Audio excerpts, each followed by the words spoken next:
पुरुषं महान्तम् आदित्यवर्णं तमसा परस्तात् तमेव विदित्वाति मृत्युमेति नान्यः पन्था विद्यते अनाय नान्यः पन्था विद्यते अनाय।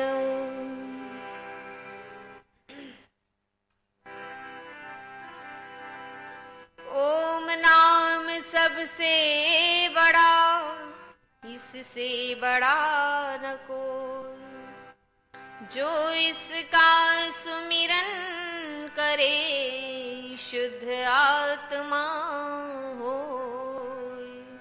शुद्ध आत्मा हो।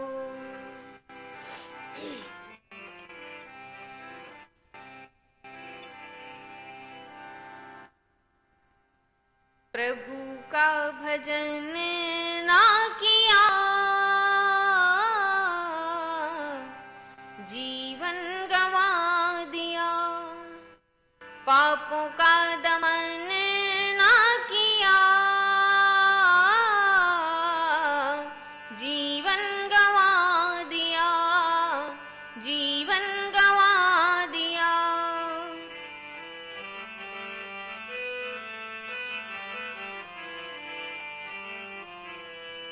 जिंदगी में जिंदगी को जिंदगी बनाने को, जिंदगी की बगिया को फूलों से सजाने को, जिंदगी में जिंदगी को जिंदगी बनाने को, जिंदगी की बगिया को फूलों से सजाने को, कुछ भी यतन ना किया,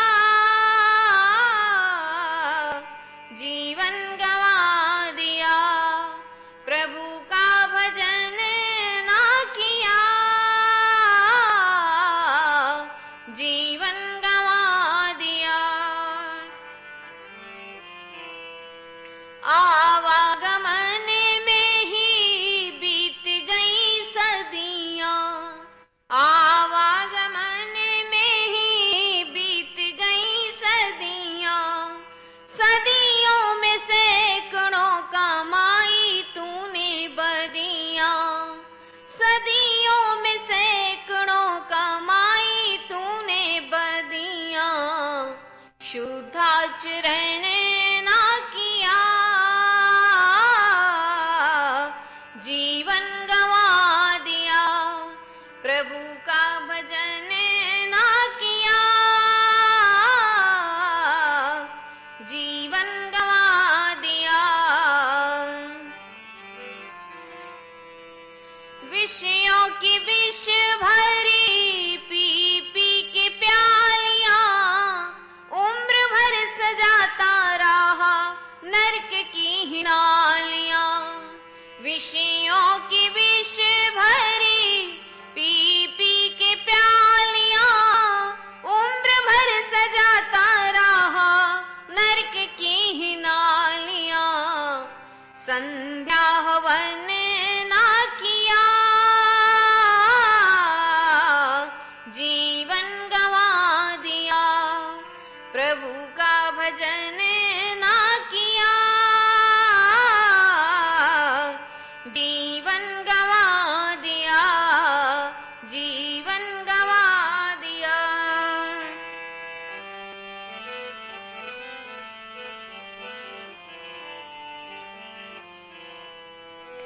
आया है कहाँ से तू, कहाँ को तू जाएगा। आया है कहाँ से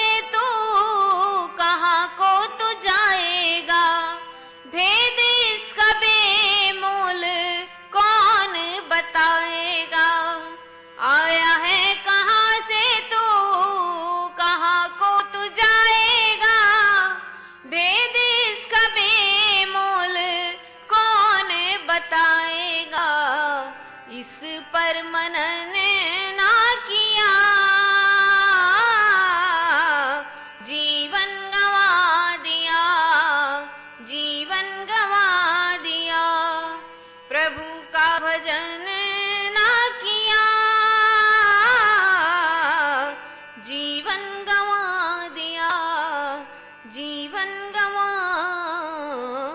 दिया।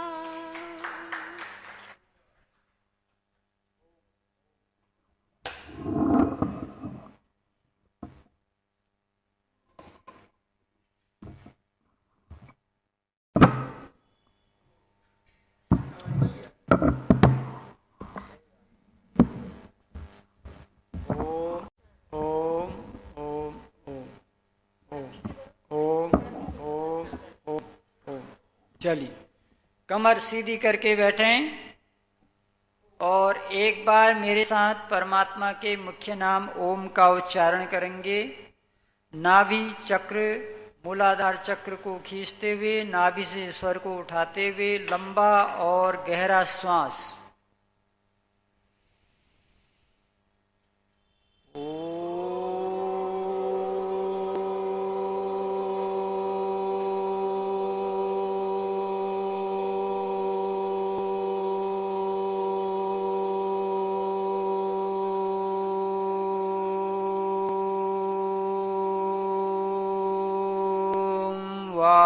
वायुरनिलम् अमृतं मथेदं भस्मान्तगुं शरीरम्। ॐ क्रतो स्मर क्लिबे स्मर कृतं स्मर। ॐ शान्ति शान्ति शांति।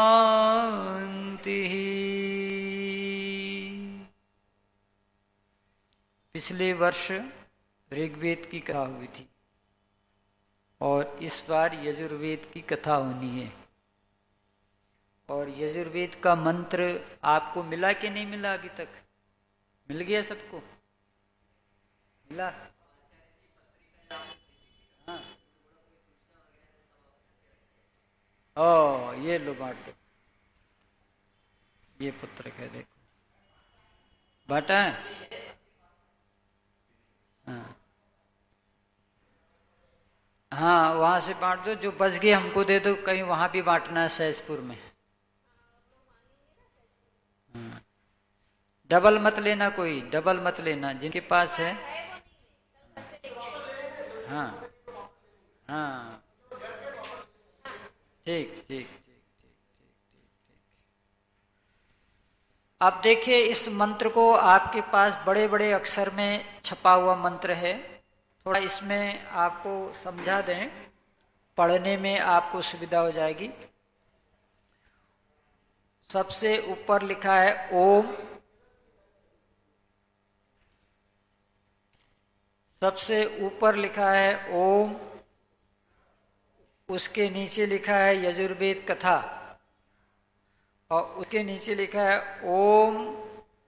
आगे देखिए, वायुर अनिलम अमृतम मथेद। तो ये पूरा, इसमें वायु के बाद र लिखा है ना, र, तो इसका विच्छेद करते समय र का विसर्ग हो जाता है तो वायु हो जाएगा।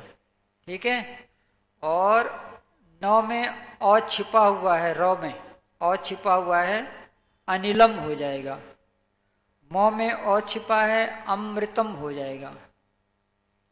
और मथेदम का इदम हो जाएगा। ये है। बाकी इसको पढ़ने की दृष्टि से ऐसे ही पढ़ा जाता है, वायुर अनिलम अमृतम मथेदम। ठीक है। ओम वायुर अनिलम अमृतम मथेदम भस्मांतम शरीरम। ओम कृतो स्मर क्लिबे स्मर कृतम स्मर। ये यजुर्वेद अध्याय 40 का 15वां मंत्र है। इस बार एक नया काम हमने ये किया है कि परीक्षा में पूछे जाने वाले प्रश्न प्रतिदिन बताए जाएंगे। अंतिम दिन परीक्षा होगी और वही प्रश्न पूछे जाएंगे जो बता दिए जाएंगे। ठीक है ना?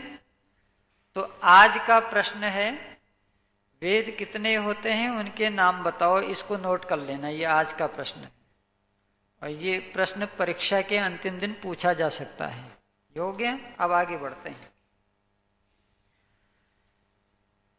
वेद ईश्वरी वाणी है। क्या है वेद? ईश्वरी वाणी हैं।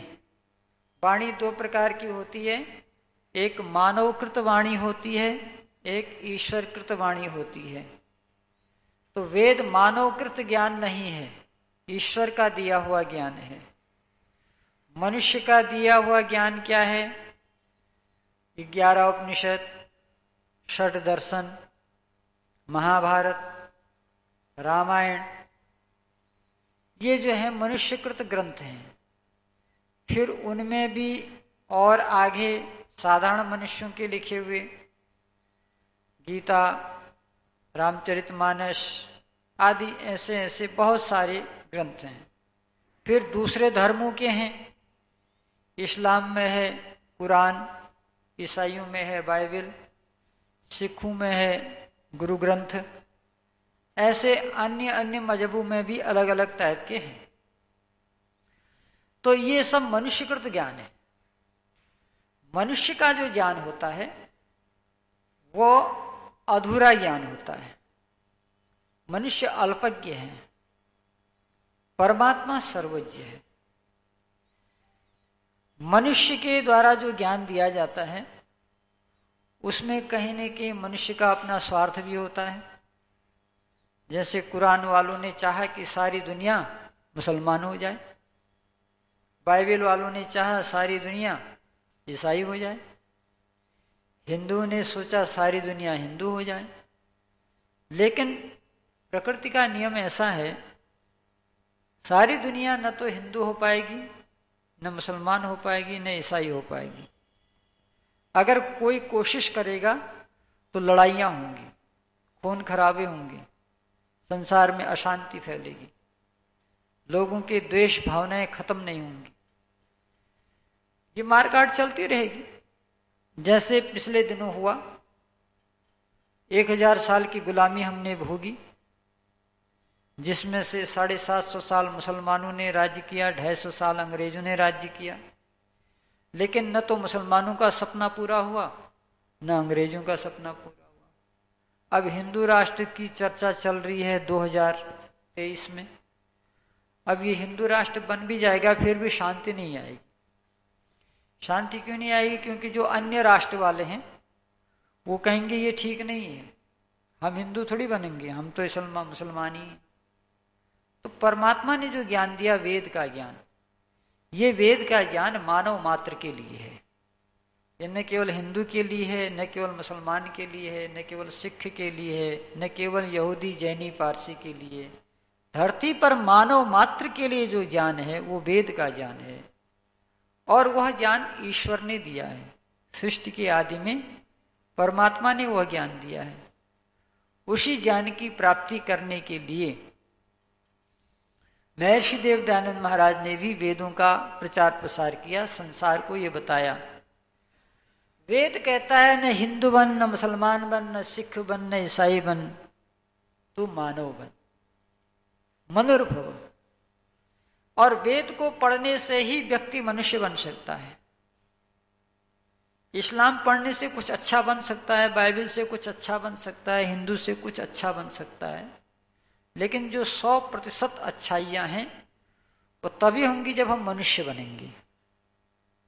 ऐसे तो राक्षसों के अंदर भी कुछ अच्छाइयाँ हैं, तो अब ये राक्षसों की कुछ अच्छाइयों को देख करके हम राक्षस बनने लग जाएं कि भाई राक्षसों में भी कुछ अच्छाइयाँ हैं, तो ये कोई युक्ति संगत बात नहीं है। मनुष्य की जो अच्छाइयाँ हैं वो आदरणीय हैं, वो अनुकरणीय हैं, वो आचरणीय हैं, वंदनीय हैं, अभिनंदनीय हैं, उन पर हमें चलना चाहिए। तो वेद ईश्वर की वाणी है, कल्याणी वाणी है और मानव मात्र के लिए है। संसार में हर प्राणी को वेद का ज्ञान प्राप्त करना चाहिए और ये सृष्टि की रचना का प्रयोजन ही यही है। अगर कोई आपसे पूछे भगवान ने सृष्टि का उत्पत्ति क्यों किया, तो ये कहा जा सकता है कि ईश्वर ने अपने ज्ञान को मनुष्य को समझाने के लिए सृष्टि की उत्पत्ति की। अगर सृष्टि की उत्पत्ति नहीं होती तो न तो हम प्रकृति को जान पाते, न खुद को जान पाते, न परमात्मा को जान पाते। तीनों को जानने के लिए सृष्टि का उत्पन्न होना बहुत जरूरी था। और सृष्टि के उत्पन्न न होने से परमात्मा का कोई नुकसान नहीं, क्यों तो वो तो आनंद का भंडार है। सृष्टि बनने के बाद परमात्मा को कोई विशेष लाभ थोड़ी होता है, उसको कोई लाभ नहीं होता। जैसे आपको ABCD आती हैं, आपने एक बच्चे को ABCD पढ़ा दी, उसका तो लाभ हो गया, आपका क्या लाभ होना, आपको तो पहले से याद है। तो ऐसे ही जो परमात्मा है, संसार में कोई भी पदार्थ ऐसा नहीं है जिसकी आवश्यकता परमात्मा को हो। परमात्मा पहले से तृप्त है, पहले से आनंद का भंडार है। ईश्वर में कोई राग नहीं, कोई द्वेष नहीं, कोई शोक नहीं, कोई काम नहीं, कोई क्रोध नहीं, और राग द्वेषों से ऊपर है। ईश्वर सुख दुख में नहीं पड़ता, सुख दुख में तो मनुष्य पड़ता है। हम ईश्वर की उपासना इसीलिए करते हैं, उसकी प्रार्थना इसीलिए करते हैं कि हम भी सुख दुख से परे हो जाएं, अपने शाश्वत तत्व आत्म तत्व का बोध हमें हो जाए, मैं कौन हूं इसकी अनुभूति होने लगे। तो परमात्मा को इसकी अनुभूति के लिए सृष्टि की जरूरत नहीं है। सृष्टि नहीं बनी तब भी परमात्मा पूर्ण था, सृष्टि बन गई तब भी परमात्मा पूर्ण है। सृष्टि के बनने बिगड़ने से ईश्वर का कुछ नहीं होना है, इसका संबंध जीवात्माओं से है। सृष्टि में रहते रहते अगर जीवात्माओं ने मुक्ति की प्राप्ति कर ली तो ठीक है, और यदि प्रलय तक नहीं की तो फिर 4 अरब वर्ष तक फिर प्रलय में पड़े रहो, फिर वहां मूर्छित पड़े रहो। प्रलय का मतलब कोमा में जाना, जैसे व्यक्ति कोमा में चला गया, बाहर की दुनिया में क्या हो रहा है उसे कोई मतलब नहीं। इसी प्रकार से जब प्रलय होता है तो जिन आत्माओं ने मोक्ष को नहीं प्राप्त किया वो उस प्रलय में पड़े रहते हैं। कैसे पड़े रहते हैं? जैसे आपके स्टोर रूम में सामान पड़ा रहता है। स्टोर रूम में सामान पड़ा रहता है, उसका कोई मतलब नहीं। कभी 1 महीने में खोल दिया, खोलने के बाद देखा धूल धक्कड़ है, फिर बंद कर दिया। फिर उसके बाद किसी ने कहा अरे भाई ये ऐसा करो, ये धूल धक्कड़ वाला सामान सब निकालो, कबाड़ी को दे दो। कबाड़ी आ गया ले गया। ऐसे प्रलय में जीवात्मा पड़े रहते हैं, उनका कोई प्रयोजन ही नहीं है। और सृष्टि में अगर आपने मोक्ष की साधना नहीं की तो यहाँ क्या होगा? यहाँ शरीर बदलते रहेंगे। हाथी, घोड़ा, कछुआ, बिल्ली, सांप, गोजर, बंदर, चींटी, खरगोश, मेढक बनते रहेंगे। एक शरीर से दूसरे शरीर में, दूसरे शरीर से तीसरे शरीर में। जब तक प्रलय होगा आप शरीरों को बदलते रहेंगे, बदलते रहेंगे, बदलते रहेंगे। और यदि आपने मुक्ति की साधना कर ली, यदि आपने मोक्ष की साधना कर ली, तब तो अहो सुकृतम, तब तो समझो बहुत बढ़िया हो गया। इससे बढ़िया कुछ हो ही नहीं सकता। लोगों ने कहानियां बनाई, किदवंतियां बनाई। अगर किसी के घर में कोई व्यक्ति ईश्वर का भक्त हो गया, तत्व ज्ञान प्राप्त कर लिया, मोक्ष को प्राप्त कर लिया, कहते हैं उसकी 7 पीढ़ियां तर जाती। कितनी पीढ़ियां तर जाती हैं? अब ये कोई यथार्थ नहीं है, लेकिन इसमें इतनी बात यह है कि उस परिवार के लोगों को भी ज्ञान को प्राप्त करने का अवसर मिल सकता है। उसके अगले अगले लोग, जैसे किसी का बच्चा एक बार गुरुकुल में चला गया तो फिर अपने रिश्तेदारों के बच्चों को भी ले जाता है, अपने बच्चों को भी ले जाता है। तो इसे कहते हैं पीढ़ियां तरना। तो इसी प्रकार से जिस व्यक्ति ने मोक्ष को नहीं प्राप्त किया उसे फिर शरीरांतर होने पड़ेंगे, और शरीर पाने के बाद तो सुख दुख का चक्र लगता रहता है। आपने अपने 70, 80, 75 साल के जीवन में देखा होगा कितने उतार चढ़ाव आए, कितने बार सुख दुख आए, इन सबको आपने देखा है। लेकिन देखने के बाद अगर बोध हो जाए कि नहीं अब ये झंझट खत्म करनी है तो अच्छा है, और नहीं तो आपने कहा अरे ये तो सुख दुख चलता रहेगा, कभी सुख कभी दुख। परमात्मा कहेगा ठीक है चलता रहेगा तो चलता रहा, फिर जन्म दूंगा, फिर बच्चा बनेगा, फिर नौकरी करेगा, फिर शादी होंगे, फिर बच्चे होंगे, फिर बूढ़ा होगा, फिर मरेगा, फिर बच्चा पैदा करेगा, फिर होगा। भाई चलता रहेगा, क्योंकि तू कह रहा है चलने का नाम जिंदगी है, कह रहे हो कि ये तो संसार है। तो सुख दुख से परे जो स्थिति है, कैवल्य की स्थिति, समाधि की स्थिति, मोक्ष की स्थिति, उस स्थिति में हमको केवल वेद ही ले जा सकते हैं। वेद के अलावा धरती पर कोई भी, हाँ सदाचार की बातें, शिष्टाचार की बातें, खाने पीने की बातें, जीवन जीने की बातें आपको हर जगह मिल जाएंगी, मैनर्स हर जगह मिल जाएंगे। अभी आप देखना, मुसलमानों में एक कौम होती है सैयद, आप देखना उनके अंदर बड़ा शिष्टाचार होता है, लड़ाई मार वगैरह से बहुत दूर रहते हैं वो लोग, और उनके बड़े बड़े परिवार जो होते हैं उनमें बड़ी ही अनुशासन प्रिय लोग होते हैं। तो ऐसी छोटी छोटी बातें, ईसाइयों में भी कुछ कौमें ऐसे हैं, सिखों में भी कुछ वर्ग ऐसे हैं जो शिष्टाचार शांति को पसंद करते हैं, लेकिन आनंद की बात वहां कहीं नहीं है। आनंद की बात केवल वैदिक धर्म में ही है। कुछ लोग चौथे आसमान में रहना पसंद कर रहे हैं, कुछ लोग सातवें आसमान में पसंद कर रहे हैं। वेद कहता है आसमान का चक्कर ही नहीं है, आसमान से ऊपर अनंत है, वहां कोई आसमान नहीं है, वहां कोई जमीन नहीं है। जो आसमान में होगा एक दिन जमीन में आएगा, और यही तो हो रहा है, आसमान वाले जमीन में आ रहे हैं, जमीन वाले आसमान में जा रहे हैं।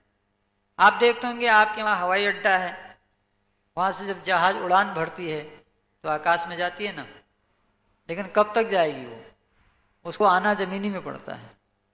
जमीन में आ गया फिर सोचता है कि फिर जाना है, तो जिंदगी भर वो उड़ान भरता रहता है। आज अमेरिका गया, ईरान गया, यूरोप गया, इंग्लैंड गया, लेकिन वो आता फिर वही जमीन में है। उससे जो ऊपर, जमीन और आसमान से ऊपर जो है, जहां बिना हवाई जहाज की यात्रा होती है, कोई टिकट नहीं लगता, वहां कोई वेटिंग नहीं होती, वहां पर कोई रोग नहीं, वहां कोई शोक नहीं, निरंतर शांति और आनंद का साम्राज्य है वहां। वो ब्रह्मलोक, वह आत्मलोक, उसको रास्ता दिखाना, वहां तक ले जाना, ये काम वेद का है। तो इसलिए वेदो नित्यम अध्येताम, वेदों का नित्य अध्ययन करना चाहिए। तो इस प्रकार से यजुर्वेद की ये श्रृंखला आपके बीच में चलेगी। आज कार्यक्रम का प्रथम दिन था, पत्रक आपके सामने आ गए हैं, इसको याद करिएगा। आज का प्रश्न पुनः दोहरा देते हैं, वेद कितने हैं और उनके नाम बताओ, ये आज का प्रश्न है। अब इस बार हमने और सुविधा कर दी आपके लिए, रोज आपको एक प्रश्न बता दिया जाएगा। तो 2 महीने में कितने प्रश्न हो जाएंगे? 60 प्रश्न हो जाएंगे। अब उन 60 प्रश्नों के उत्तर आपको देने हैं, उसमें फर्स्ट सेकंड थर्ड डिवीजन निकाली जाएगी, और बड़े छोटे छोटे सरल सरल अर्थ। इससे क्या होगा ना, पढ़ना और पढ़ाना, सुनना और सुनाना, इससे आपका ज्ञान और ठोस हो जाएगा, और आप जो है अपनी बात दूसरों को भी आप बता सकते हैं। ये है आज का कार्यक्रम, यहीं पर संपन्न होता है। कल से ठीक 9:30 बजे तक यज्ञ आप कर लें, 8:30 बजे तक यज्ञ संपन्न करा लें, ताकि 9 बजे तक आपको विधिवत सत्संग की उपलब्धि हो सके। आपके लिए विशेष समय परिवर्तन किया गया, हालांकि वो लोग तैयार नहीं हो रहे थे, लेकिन विशेष आग्रह के बाद आपके लिए समय निकाल दिया गया है। तो आप इस समय की सबको सूचना दें और इस मंत्र को पढ़ें और लाभ उठाएं। शांति पाठ। ओम द्यौ शांति अंतरिक्षम शांति पृथ्वी शांतिराप शांतिरौषधयः शांतिर्वनस्पतयः शांतिर्विश्वे देवा शांति ब्रह्म शांति सर्वगुण शांति शांतिरेव शांति सामा शांतिरेधि। ओम शांति शांति शांति। जो बोले सो अभय वैदिक धर्म की, सत्य सनातन वैदिक धर्म की, महर्षि देव दयानंद की, गुरुवर विरजानंद की, भगवान राम की, भगवान कृष्ण की, आर्य समाज, वेद की ज्योति, ओम का झंडा, वैदिक ध्वनि।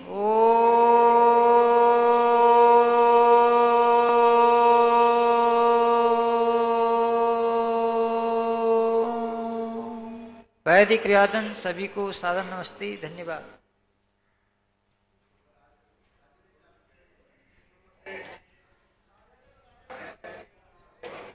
नमस्ते महाराज, नमस्ते। और सब कुशल मंगल। 8:30 के